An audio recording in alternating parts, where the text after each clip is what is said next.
आ, आज हम लोग जो है एसएससी के स्टूडेंट के लिए ये वीडियो बना रहे हैं और ऑलमोस्ट सबकी पढ़ाई तो पूरी हो गई होगी।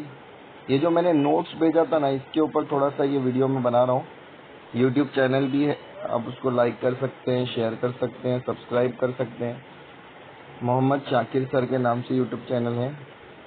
इसमें सबसे पहला फॉर्मेट जो मैंने भेजा है, विनंती पत्र का फॉर्मेट भेजा है। अभी विनंती पत्र और मांगनी पत्र दोनों भी ऑलमोस्ट सेम है, इसमें कुछ भी फर्क नहीं है। खाली मांगनी पत्र के अंदर ये एक बॉक्स बढ़ गया है और नीचे जो दो लाइन है वो दो लाइन बढ़ गई है।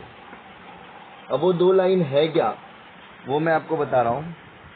वो है जो भी आपको सूची दी हुई है, जैसे आप जो भी वस्तुओं की मांग करते हैं उसके लिए जो भी सूची दी हुई है, वो सूची के हिसाब से वस्तु जल्दी से जल्दी हम लोगों को भेजिए। अब मैं दोनों पत्र आपको लिखने का तरीका बता देता हूँ, कैसे लिखना है आपको।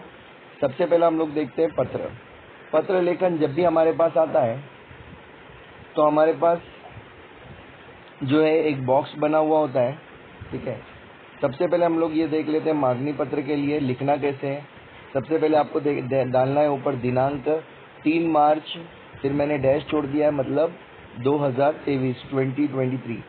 अगर आपके पत्र के अंदर डेट दे दिया है, डेट कहाँ डेट रहेगी मैं भी वो आपको बता दूंगा, डेट कहाँ पर लिखी रहेगी। अगर पत्र के अंदर डेट दिया है तो वहाँ से ही डेट लिखना है, लेकिन वहाँ की डेट नहीं रहेगी, क्योंकि वो जो डेट देता है वो आपकी इवेंट की डेट है। जो भी इवेंट या झाड़े लावा झाड़े जगवा ये कार्यक्रम आपकी स्कूल के अंदर है, या जो भी कार्यक्रम है, वक्तृत्व स्पर्धा है या सुलेखन स्पर्धा है, जो भी स्पर्धा है, या आप कहीं पिकनिक जा रहे हो उसके लिए अपने परवानगी पत्र भेजना है, तो उसके लिए आपको वहाँ पर जो डेट दी होती है वो आपकी इवेंट की डेट होती है। तो उससे 5 दिन या 4 दिन पहले, 3 दिन पहले आप जो है डेट डाल सकते हो। जैसे वहाँ पर 5 अप्रैल दिया है तो आप 1 अप्रैल पेपर में यहाँ पे दिनांक में डेट डालेंगे, 1 अप्रैल 2023। फिर एक लाइन का गैप दे के आपको लिखना है प्रति, फिर उसके बाद है माननीय। अब माननीय के बाद क्या लिखना है, आपको जिसको पत्र लिखने के लिए आया वो कहाँ पर रहेगा वो मैं आपको बता देता हूँ अभी, जब मैं आपको पत्र का क्वेश्चन बताऊंगा तभी। खाली मैं अभी आंसर कैसे लिखना है वो बता रहा हूँ। माननीय के बाद आप लोग मोस्टली ज़्यादातर जो होता है वो व्यवस्थापक को ही पत्र लिखने के लिए आता है, तो आपको माननीय के आगे फिल इन द ब्लैंक्स में व्यवस्थापक लिखना है। फिर 2 एड्रेस आपको याद करके रखना है। अगर पत्र के अंदर क्वेश्चन के अंदर एड्रेस नहीं आया तो आपको एड्रेस अपना लिखना है, दोनों एड्रेस आपको याद करके लिखना है।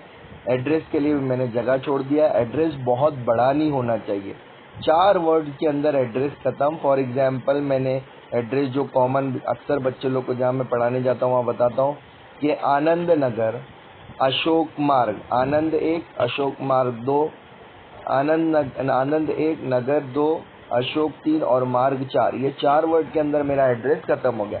अब मुझे कोई भी शहर का नाम लिख देना है, जैसे यहाँ पर मैंने ऑलरेडी लिख कर रखा है मुंबई और उसके आगे स्टार डाला है। अभी स्टार मैंने इसलिए डाला है क्योंकि मुझे एड्रेस उसमें दिया हुआ नहीं था, किसमें, क्वेश्चन में। अगर आपको एड्रेस क्वेश्चन में रहता है तो जितना एड्रेस दिया है उतना ही आप लोग लिखो, ज़्यादा उसमें एडिशन करने की ज़रूरत नहीं है। अगर आपको पिन कोड दिया है तो पिन कोड डालो, नहीं दिया है सिर्फ शहर का नाम दिया है तो उतना ही आपको लिखना है या शहर का नाम नहीं दिया है तो वो भी मत लिखो। जितना क्वेश्चन पेपर के अंदर आपको एड्रेस दिया है उतना ही एड्रेस लिखना है। उसके बाद हम लोग आते हैं विषय के ऊपर। अभी विषय के ऊपर जैसे ही आएंगे उससे पहले मैं बुक मार्क ले लेता हूँ।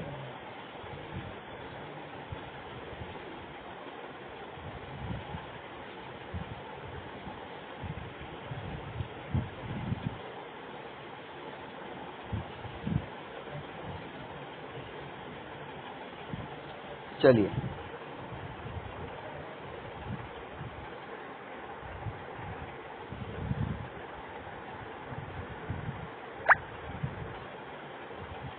हाँ, तो यहाँ पर जो है आपको विषय दिया हुआ है। विषय के अंदर आपको देखना है, यहाँ पर विषय दिया हुआ है। विषय के अंदर आपको कहाँ से विषय ढूंढना है वो मैं आपको बता देता हूँ। विषय जो है आपको देखना है सबसे पहले क्वेश्चन के अंदर करनारा, करनारे और करनिया दिया रहेगा। तो इसके ये जो भी 3 वर्ड दिए हुए इसके पहले के 4 शब्द लिखना है। और जैसे रोपांची मागणी करणारे पत्र लिहा, तो रोपांची मागणी और उसके पहले के 2 वर्ड लिखकर आपको विषय बनाना है। जैसे रोपांची मागणी करण्याबाबत, वृक्ष रोपण करण्यासाठी रोपांची मागणी करण्याबाबत, वृक्ष रोपण करण्यासाठी रोपांची मागणी करण्याबाबत। इस तरीके से आपको क्या करना है, विषय बनाना है। फिर लिखना है उसके नीचे महोदय, फिर ये कॉमन सेंटेंस लिखना है, वरील विषयानुसार मी आपणास कळवणारा, खालील अर्ज करणारा, आदर्श विद्यालयाच्या 10वी क मध्ये शिकणारा, आगे होगा शायद, देख लेते हैं हम लोग। 10वी क मध्ये शिकणारा विद्यार्थी प्रतिनिधी या नात्याने आपल्या मुख्याध्यापकांच्या परवानगीने हे ईमेल लिहत आहे। फिर यहाँ पर हमारा एक पैराग्राफ खत्म हो गया। पैराग्राफ के लिए यहाँ पर कोई आपको फिंगर स्पेस नहीं छोड़ना है, डायरेक्टली आपको आपकी जो मार्जिन है वहाँ से पैराग्राफ शुरू करना है। नेक्स्ट, ईमेल लिहिण्याचे मुख्य कारण की मला आपल्याला हे कळवायचे आहे की, अब आपको जो भी बताना है ये 4 लाइन के अंदर आपको बताना है या एक्सप्लेन करना है उसको अकॉर्डिंग टू क्वेश्चन। ठीक है, अकॉर्डिंग टू क्वेश्चन आपको क्या करना है, इसको 4 लाइन के अंदर आपको एक्सप्लेन करना है। उसके बाद जैसे ही आपका वो एक्सप्लेनेशन हो गया, जैसे भी आप लोग बना सकते हैं इसके नीचे का पैराग्राफ वो आप लोग बनाइए। और फिर मी आशा करतो, फिर जैसे ही आपका खत्म हुआ तो आप लिखेंगे मी आशा करतो की आपण माझ्या या अर्जाकडे लक्ष देतील और आपला खूप खूप धन्यवाद। यहाँ पर आपका ये लेटर खत्म हो गया। फिर आपला कृपाभिलाषी विद्यार्थी प्रतिनिधि और आज़ाद नगर अशोक मार्ग मुंबई।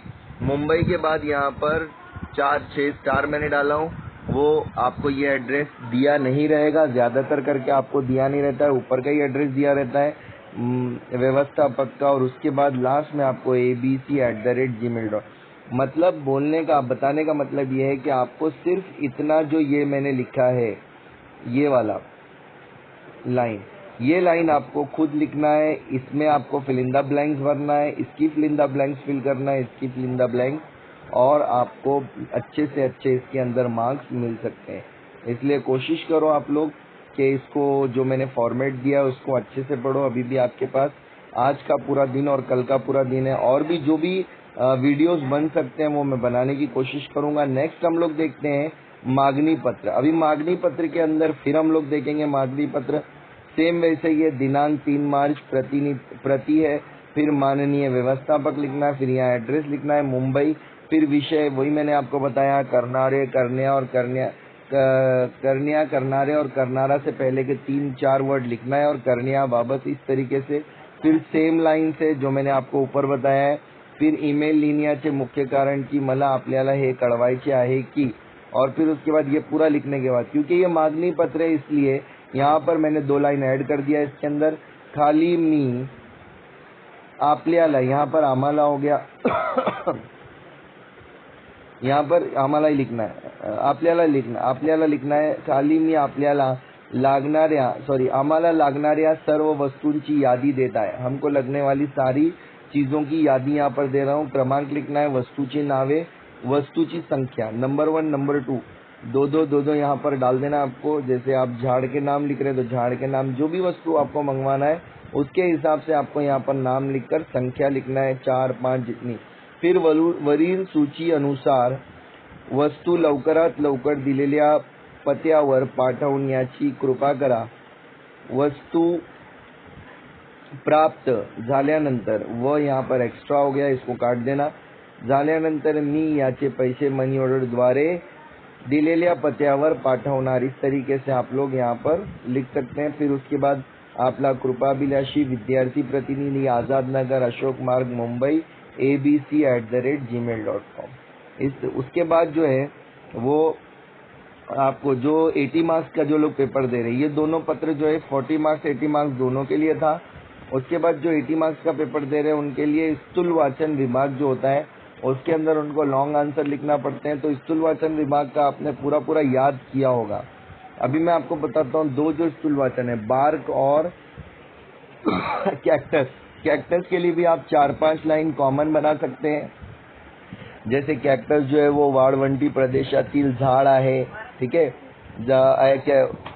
कॅक्टस जे आहे ते वाळवंटी प्रदेशातील झाड आहे और कॅक्टसचे जे झाड आहे ते आपल्या फळांमध्ये पाणी साठवून ठेवतात, ठीक है। उसके बाद जो भी ऐसी लाइन है ती 3 फुट पर्यंत, जास्तीत जास्त 3 फुट पर्यंत वाढतो। और फिर उसके बाद आप लिख सकते हैं कि तो 200 वर्षापर्यंत जगतो। और कॅक्टसचे वेगवेगळी जाती आहे, सगवारो कैक्टस वगैरह, जो भी उसकी जात दी है वो मेरे को इतना याद नहीं है, लेकिन आप लोग जो है वहाँ से बुक के अंदर से कॉमन सेंटेंसेस जो है वो आप लोग लिखकर स्थूलवाचन लिख सकते हैं। जैसे यहाँ पर स्थूलवाचन को स्टार्ट कैसे करेंगे, हे विधान आमच्या स्थूल, यहाँ पर स्कूल हो गया, स्थूल करना है इसको, स्थूलवाचन विभागात लिया।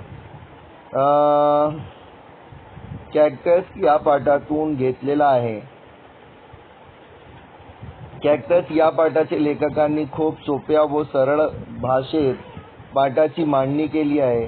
या पाठातील लेखक कॅक्टस के महत्व सांगताना सांगत आहे कि, अब वो क्या बता रहे, मैंने जो आपको 4-5 सेंटेंसेस बताया वो उसके नीचे लिख दो, आपका अच्छा खासा बन जाएगा आंसर।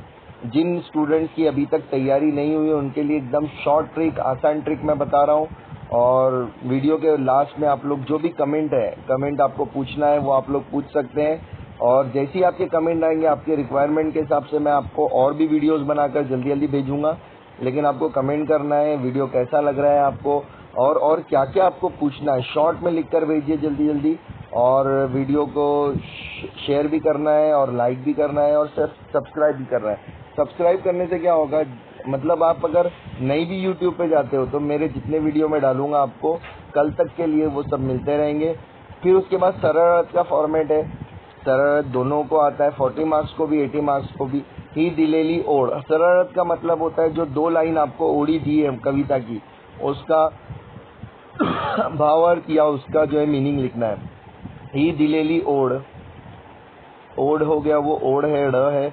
आमच्या पाठ्यपुस्तकातील 2 दिवस, अब यहाँ पर आपको जो भी आपकी कविता से ली गई है वो कविता का नाम लिखना है। या जैसे 2 दिवस है, या कवितेचे, या कवितेतून घेतलेली आहे, या कवितेचे कवी नारायण सुर्वे आहे। नारायण सुर्वे यांनी या कवितेची सरळ व सोप्या भाषेत मांडणी केली आहे। या ओळीत नारायण सुर्वे सांगत, फिर सेकंड पैसेज, यहाँ से भी आपको यहाँ पर पैसेज बनाना है जो मैं बना नहीं पाया हूँ आपको, लेकिन यहाँ पर बनाना है, ये बता रहा हूँ मैं। यहाँ से आपको पैसेज बनाना है। ही दिलेली ओढ़, इसको पैसेज मतलब पैराग्राफ बनाकर लिखना है। और जैसे यहाँ पर पैराग्राफ के लिए मैंने लाइन छोड़ा है, यहाँ नहीं छोड़ रखा हूँ, इसलिए आप लोग छोड़ देना वहाँ पर। फिर उसके बाद हम लोग आगे चलते हैं। या ओढ़ीत नारायण सुर्वे सांगत आहे की, यहाँ पर भी नारायण सुर्वे नाम जो है वो होगा, वो चेंज हो जाएगा। फिर ये दोनों हो गया। फिर कथा लेखन का भी फॉर्मेट है, वो मैं थोड़ी देर से आपको एक्सप्लेन करता हूँ। थोड़ा एक क्लासेस में जाना है, रात तक मैं आपको इसका भी एक्सप्लेनेशन दे दूंगा। लेकिन अब तक जो मैंने पढ़ाया है आपको रात तक इसका प्रिपरेशन अच्छे से करके रखना है।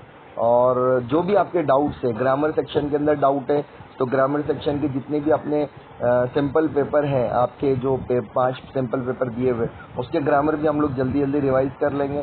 बहुत इजी होता है। वाक्यांश प्रकार, वाक्य रूपांतर, वाक्य प्रचार और शब्द संपत्ति में 4 क्वेश्चंस होते हैं। समानार्थी, विरुद्धार्थी, लिंग बदला, वचन बदला और शब्द समूह बदल एक शब्द, इसमें से 4 क्वेश्चन आपको 4 मार्क के लिए पूछता है।